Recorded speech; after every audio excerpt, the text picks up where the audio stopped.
Everyone on Instagram and Reels and whatever, and TikTok are always like, do the luggage transfer. And of course, the one time we decided to do the luggage transfer, they lose our luggage.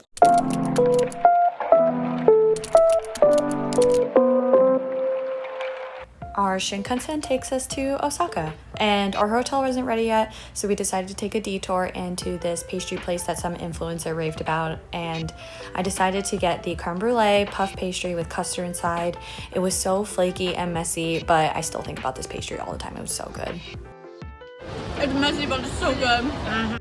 And because we had no reservations, we thought to kill time and go to Chico for the Osaka Aquarium.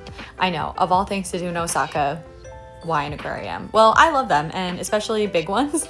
It was a good way to just chill after traveling, but still doing activities. Plus, remember, we were at the Meiji Shrine literally right before this, so we were so exhausted. After, we chilled at a coffee shop just to relax some more, chat about life and Arcane. But we got back to the hotel and we realized our luggage hasn't arrived yet.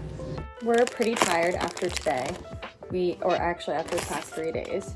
And after not having our luggage, which is so funny because everyone on Instagram and Reels and whatever, and TikTok are always like, do the luggage transfer. And of course, the one time we decided to do the luggage transfer, they lose our luggage. Okay, I don't want to say they lose our luggage, but they're just like super delayed. We did our luggage transfer on March 4th.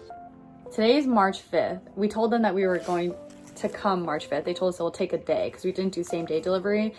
And we have our backpack, so we're like, oh, that's fine. So we might as well take our time, you know, we're not in a rush.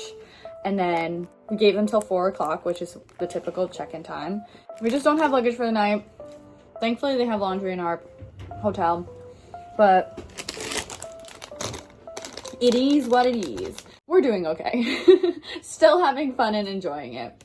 Day 2 of Osaka, and we woke up early to see the Osaka Castle, which is beautiful on the outside. I was looking at it and thinking, wow, I cannot believe I'm in Japan. And I actually decided to climb up to the top to see the view, but it's so weird because it's nestled literally in the middle of a huge metropolitan. And looking back, we should have gone stamp books from a shrine, but that's okay. Okay, well, this is a better one. And then I found this ramen place where you take a ticket to place an order, kind of like a deli, but also like a vending machine. But wow, I promise you guys, I've never had ramen like this before in my life. The broth was so unbelievably rich and flavorful. It's not like anything in the US. We then went to our next shrine, which was the Namba Yasaka Jinga, or the Big Lion Head. Also beautiful architecture, but it's nestled in a residential area.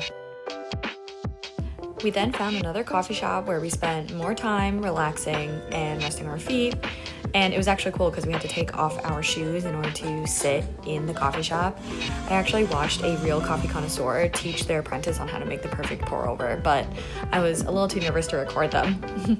And then we were off again to do more shops and more shrines.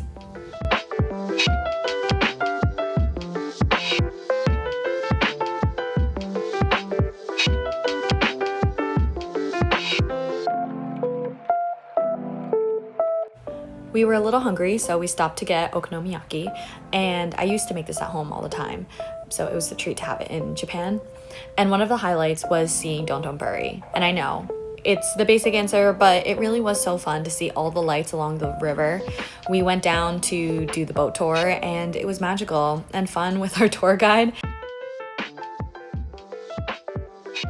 And then we finally got our luggage delivered. First full day in Osaka is complete. You can't complete it without a sweet treat. This is a strawberry millefeuille. It was down the street from our hotel. And it was boosh in there.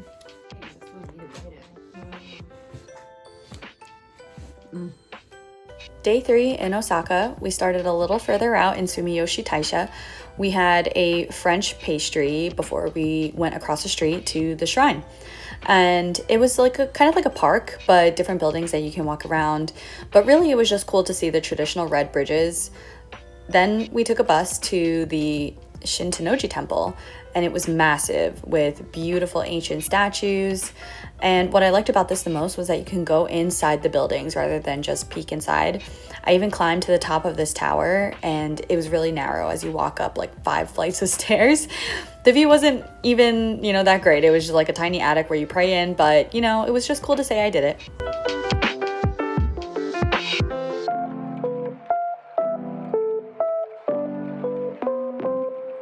We then got soba noodles from this Michelin guide place, and it actually wasn't that bad, but I just don't think I like soba noodles in general. We then started walking over to Shinsekai so we can see the Suitenkaku Tower. It was really retro, kind of like a smaller version of Dotonbori, but what made this day really special was sitting down at this tiny okonomiyaki joint. We got along with the chef who spent time in Jamaica and Brooklyn. He gave us free drinks and even food from his friend's jerk chicken restaurant, and we all hung out afterwards. It was the perfect way to end our time in Osaka with spending it with locals.